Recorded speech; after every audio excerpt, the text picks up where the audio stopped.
Be me. 34 female, partner at a law firm. Specialize in family law, make $280,000 a year. Married to David for 8 years. He's a freelance graphic designer making maybe $35,000 on good years. Constantly speak at legal conferences about women's rights and divorce proceedings. Wrote several op-eds for legal journals about how alimony protects vulnerable spouses from economic abandonment. Women sacrifice their careers for marriage and deserve financial security when men leave them high and dry. Always get standing ovations when I give my economic justice and divorce speeches. Feel like I'm really making a difference for womankind. David started staying home more after we married, said my schedule was so demanding that someone needed to handle the household. Honestly, perfect arrangement. He takes care of all the domestic stuff while I focus on my career. He cooks, cleans, manages our social calendar, takes care of our 2 cats. I work 70-plus hour weeks building my practice. Whenever other lawyers complain about paying alimony to ex-wives, I shut that shit down immediately. Your ex-wife gave up her earning potential to support your career advancement. She deserves compensation for that sacrifice. It's basic economic fairness. The law exists to protect the economically vulnerable spouse, and that's usually women. Probably made this speech 200-plus times at various legal events. Other female attorneys always thank me afterward for being such a strong advocate. Feel like I'm carrying the torch for women's financial rights. Marriage starts getting rocky around year 6. David complains I'm never home, that we don't spend quality time together, says he feels like a housekeeper instead of a husband. I'm like, I'm building something important here. This is bigger than just us. Try to explain that my work advancing women's rights benefits all of society. He doesn't seem to appreciate the significance of what I'm doing. Starts saying he feels unfulfilled and wants to get back into his design career seriously. I'm supportive, but honestly, his little freelance projects barely bring in coffee money. Why would he want to abandon our perfect arrangement where I am the breadwinner? Arguments become more frequent. He says I'm dismissive of his feelings and treat him like hired help. Accuse him of being intimidated by my success like so many men are. You can't handle being with a powerful woman. He gets this hurt look like I've completely missed the point. Things deteriorate rapidly over the next 2 years. David starts sleeping in the guest room. I'm honestly too busy with a major case to deal with relationship drama. Representing a woman whose tech executive husband left her after 15 years of marriage. Fighting to get her $6,000 per month in alimony because she gave up her teaching career for his family. Feels incredibly important. This case could set precedent for high-earning spouse obligations. Come home one evening to find David sitting at kitchen table with papers. I want a divorce, Sarah. Completely blindsided.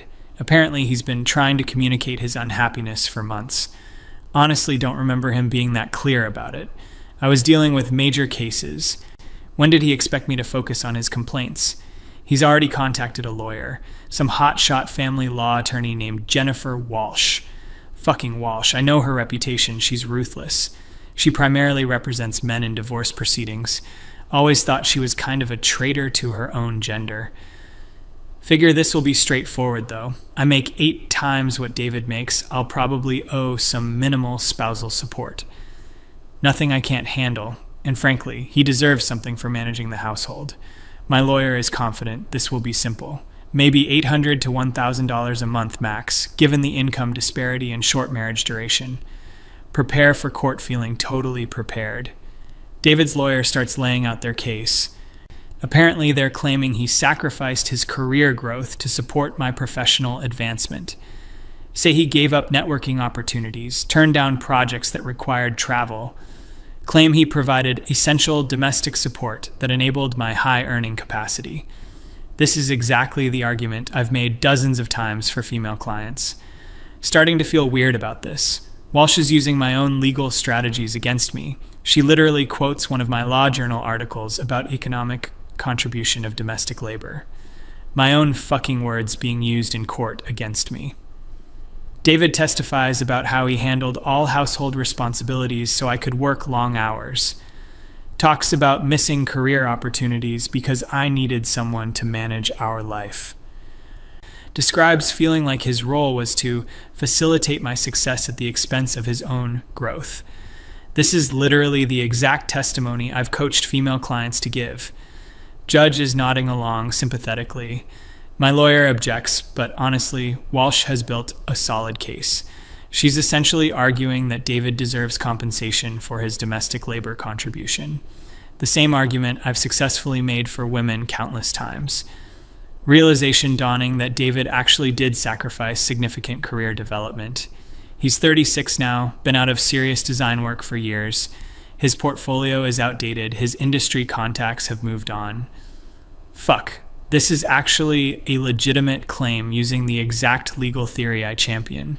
Walsh brings up my public statements about alimony being economic justice. Quotes my speech from last year's family law conference. The higher-earning spouse has an obligation to provide security to the partner who sacrificed earning potential. She's throwing my own activist words back at me in court. Judge mentions that economic justice should be gender neutral. Says the same principles that protect women should equally protect men. My lawyer tries to argue that the income disparity isn't severe enough to warrant significant support. Walsh counters with documentation of David's career stagnation, shows his earning trajectory before marriage versus during marriage, proves his income actually declined while mine skyrocketed, demonstrates how his domestic support directly enabled my partnership track success. This is the exact economic analysis I use to justify large alimony awards for women. Judge asks me about my capacity to pay substantial spousal support. Given my income level, I can obviously afford significant payments. Every argument I've ever made for supporting economically vulnerable spouses applies perfectly to David. Judge rules that David is entitled to rehabilitative and transitional spousal support, orders me to pay $4,000 per month for 6 years. $4,000 fucking dollars. Nearly $300,000 total. Feel like I've been hit by a truck. This is exactly the kind of award I would celebrate if the genders were reversed. David looks relieved, like a huge weight has been lifted off him. I feel completely betrayed by the legal system I've spent years defending. How did this happen to me? Walk out of courthouse feeling like everyone is staring. Other lawyers in the hallway probably know about this already. Legal community is small, gossip travels fast. Imagine them all thinking ironic that the alimony advocate is getting bit in the ass. Drive home in stunned silence. $4,000 a month is going to seriously impact my lifestyle. I'll have to give up my luxury apartment lease, no more expensive shopping trips or spa weekends. The wine collection I've been building is now a frivolous expense. Start calculating how this affects my finances. After taxes, I'm taking home maybe $180,000 annually. $48,000 going to David means I'm living on $132,000. Still good money, but fucking hell, that's a massive chunk. More than I spend on rent. Sit in my empty apartment, realizing David took half the furniture. Place feels hollow without his decorating touches. He actually had good taste, made our home feel warm and welcoming. Never really appreciated how much work he put into making our life comfortable. Pour myself wine and try to process what just happened. The legal system worked exactly as designed. Economically vulnerable spouse protected from abandonment. Check. Higher earner held responsible for supporting dependent partner. Check. Domestic labor contribution recognized as valuable economic input. Check. Everything I've advocated for years just fucked me over completely. Start getting angry about the unfairness of it all. David chose to scale back his career. No one forced him. He benefited from my success too. We had a beautiful home and comfortable lifestyle. Why should I be penalized for being ambitious and successful? Immediately catch myself thinking this. These are literally the exact arguments deadbeat ex-husbands make. The same reasoning I've spent my career dismantling and destroying. She chose to be a stay-at-home mom. She benefited from my success too. Why should I be penalized for working hard? I've demolished these arguments in court hundreds of times, explained how they ignore the economic reality of domestic contribution. Fuck, I'm becoming everything I've professionally opposed. Check my phone, several missed calls from colleagues. News travels fast in legal circles. Martha Chen from Family Law Division left a voicemail. Hey Sarah, heard about your case, wanted to see how you're doing. Can hear the barely concealed amusement in her voice. Everyone's going to be talking about this. The feminist lawyer who got hoisted by her own petard. Next few weeks are brutal. David moves out completely, taking his share of everything. Apartment feels like a hotel room now. Realize how much of our life's warmth came from his domestic efforts. Never learned to cook properly, always relied on him for real meals. Living on takeout and expensive prepared foods. Laundry piling up because I never mastered his system. Social calendar completely fucked because he managed all our relationships. Friends were mostly people he cultivated and maintained. I was always too busy with work to invest in friendships. First spousal support payment is due. $4,000 electronic transfer to David's account. Feels like paying ransom. Wonder what he's doing with the money. Probably finally investing in updating his design portfolio. Getting the career development he sacrificed for our marriage. Still feels surreal that I'm financially supporting his independence from me. Coworkers are being weird about the whole situation. Some are supportive, others seem to find it quietly hilarious. Overhear junior associates whispering about ironic justice. Want to explain that this is different, but how? Every argument I come up with sounds like the bitter ex-husband complaints I've spent years countering. Have lunch with Rebecca from litigation. She tries to be supportive, but keeps saying things like, at least you're practicing what you preach. Must be satisfying to see the system working fairly, regardless of gender. Want to scream that this isn't what I meant.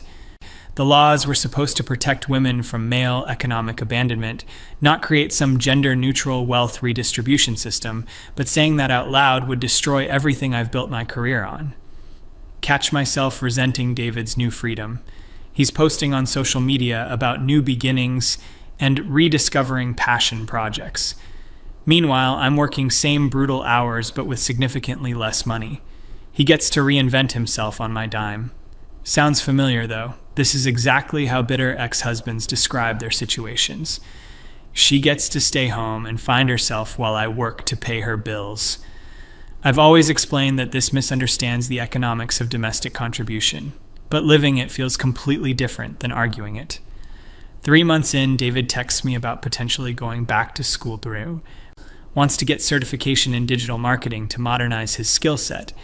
Asks if I'd consider increasing support temporarily to cover education costs. The fucking audacity.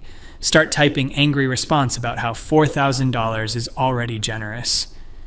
Then remember my own legal arguments about investing in dependent spouses' earning capacity. I've literally argued that education support creates better long-term outcomes for everyone. Delete the angry text. Send back, have your lawyer contact my lawyer. Hate how reasonable his request is within the framework I've spent years advocating. Meet with my attorney to discuss David's education support request. She explains that it's actually a smart move that could reduce long-term obligations. If David can become self-supporting faster, spousal support duration decreases. It's exactly the kind of rehabilitative approach you've recommended for your clients. Agree to additional $1,500 per month for 2 years to cover his schooling. Now paying $5,500 monthly to support David's career transition. More than my mortgage payment. Start having dark thoughts about how the legal system is biased against high earners. Catch myself and realize I sound like every wealthy man I've ever opposed in court. The system isn't biased, it's working exactly as intended. Protecting economically vulnerable spouses from abandonment. I just never imagined being the one with the obligation. David sends thank you text for agreeing to education support. I know this isn't easy for you, Sarah. I appreciate you understanding why this is important for my future. Want to be angry, but he's being completely reasonable. He's not gloating or being vindictive. Just a person trying to rebuild his career after years of domestic focus. Exactly the kind of dependent spouse I've spent my career protecting. Except now I'm the one writing the checks. Start questioning everything I thought I believed about divorce economics. Do I actually support spousal support as a concept, or did I just support it when it benefited women? If I oppose David's claim, am I betraying my own principles? But if I accept it, I'm financially fucked for years. Realize this moral complexity is exactly what men have been dealing with forever. Legal system that forces you to support someone who chose to leave you. Never considered how that might feel from the payer's perspective. Always focused on the recipient's vulnerability and need. 6 months post-divorce, run into David at coffee shop near courthouse. He looks good, healthier somehow. Tells me school is going well. He's enjoying learning new skills. Mentions he's dating someone, a teacher he met in his marketing class. Feel weird pang of jealousy. Not because I want him back, but because he gets to start fresh. While I'm still tied to him financially for years, his new girlfriend gets to benefit from his domestic skills he developed while married to me. Meanwhile, I'm still figuring out how to manage my own household. He thanks me again for supporting his education. I know you didn't have to agree to the additional amount. Want to point out that I didn't really have a choice. My own legal theories made his request basically bulletproof. Instead, just nod and say, I hope it works out. Watch him leave feeling completely defeated. He gets financial security, career development, and a fresh start. I get to work the same stressful job while paying for his new life. This is exactly what I've told women they deserve from their ex-husbands, but experiencing it feels completely different than advocating for it. Year 1 of spousal support payments almost complete. David successfully finished his digital marketing certification. Already landed a decent position at mid-sized agency. His lawyer contacts mine about potentially modifying support downward. His new income means he's less financially vulnerable. Should be good news since it reduces my long-term obligations, but somehow feels like another defeat. He succeeded partly because I funded his transition. Now he gets to keep that success while I'm still paying for it. Meet with financial advisor about long-term planning. Spousal support obligations have completely fucked my retirement timeline. Can't afford to max out investment contributions while paying David. Meanwhile, he's building new career with my financial support. Advisor suggests I consider appealing the support amount. Explain that's impossible given my public advocacy for strong spousal support. Would destroy my professional reputation and legal career, trapped by my own principles. Second year, David gets promoted at his new job, posts social media photos from expensive vacation with new girlfriend. While I'm staying home because $5,500 per month has seriously impacted my discretionary income. Feel bitter watching him enjoy life funded partly by my money. This must be exactly how every paying ex-spouse feels. Want to call him and demand explanation for how he can afford vacation. Then remember, this is the same controlling behavior I've seen from bitter ex-husbands. How dare she spend my money on luxuries? I've always explained that support recipients deserve financial autonomy. David doesn't owe me detailed accounting of how he spends the money, but knowing that intellectually doesn't make it feel better emotionally. Start resenting the legal framework I spent years building and defending. These laws were supposed to protect vulnerable women, not create gender-neutral wealth redistribution that could hurt successful women. But that's exactly the equality I've always claimed to support. Can't argue for female-specific protections without undermining everything I've advocated. Attend family law conference where I used to be a regular speaker. Colleagues treat me differently now. Some are sympathetic, others seem to find my situation amusing. Don't get invited to speak on spousal support panel, probably because my credibility on the topic is complicated now. Hear whispers about the lawyer who learned what alimony really costs. Professional reputation shifting from women's advocate to cautionary tale. Third year, David's income has grown substantially. He's successful in his new career, making around $75,000 now. Still qualify for continued support under the rehabilitative timeline. His lawyer argues he needs remaining 3 years to fully establish career stability.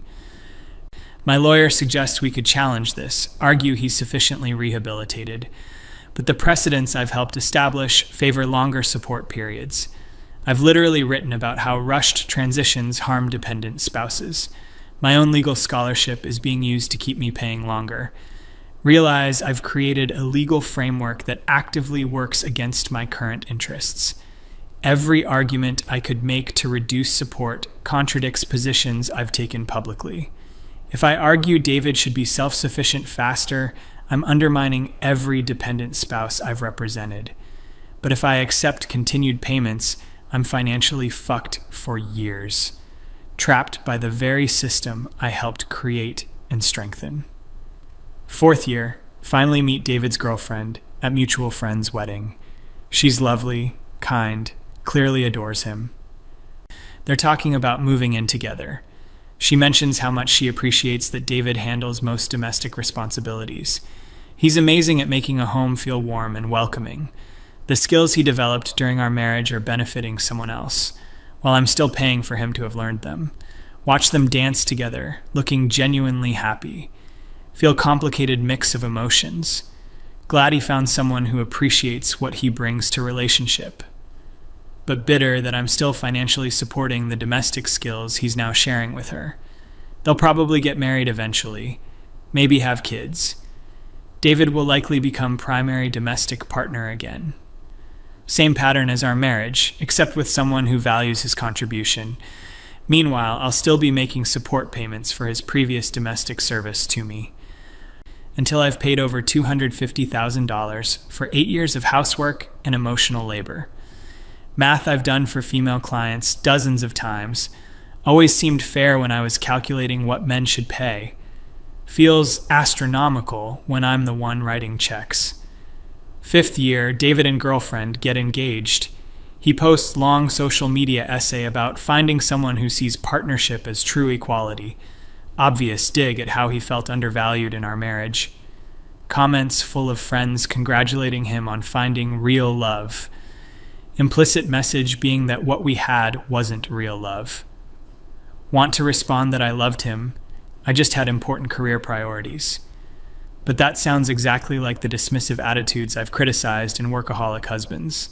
I loved her. I was just focused on providing for the family. I've always argued that love requires presence and emotional investment. David needed things from me that I was too busy to provide. Same way wives need things that career-obsessed husbands often can't give. Maybe I was exactly the kind of emotionally absent spouse I've spent years opposing, just with gender roles reversed. Final year of support payments approaching. David now makes $95,000 at senior marketing position, owns house with fiancé, planning wedding for next spring.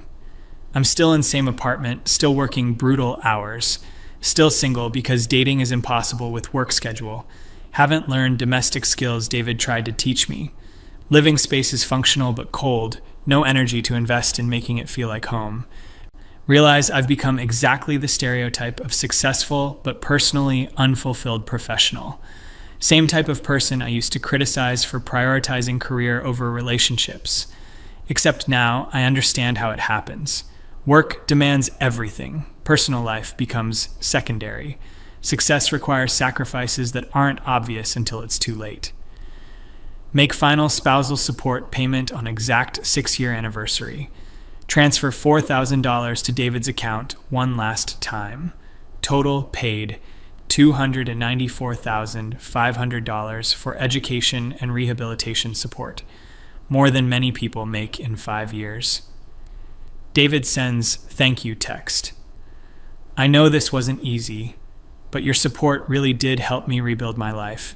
I hope you can find happiness too. Gracious message, no gloating or bitterness.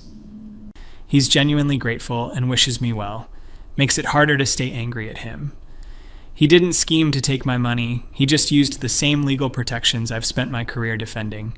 System worked exactly as designed to protect vulnerable spouse from economic abandonment. I'm not the victim here. I'm just the high earner with obligations. Same position thousands of men have been in. Same obligations I've argued they should accept without complaint. Sit in apartment, realizing what I've learned. Spousal support isn't unfair when it protects people like David. Domestic contribution does deserve economic recognition, but being the one who pays feels completely different than arguing others should pay. Financial obligations to ex-spouses create real hardship for paying party, even when legally and morally justified. Maybe I've been too dismissive of how difficult these obligations actually are. Doesn't make the system wrong, but makes it more complex than I understood. Spent 6 years learning what my male colleagues already knew. Supporting an ex-spouse is financially and emotionally difficult, even when it's the right thing to do, even when they deserve the support, even when the system is working fairly. Legal framework I helped build is gender neutral and economically sound, just never expected to be on paying side of equation. David's wedding announcement arrives in mail. Beautiful couple, clear they're perfect for each other.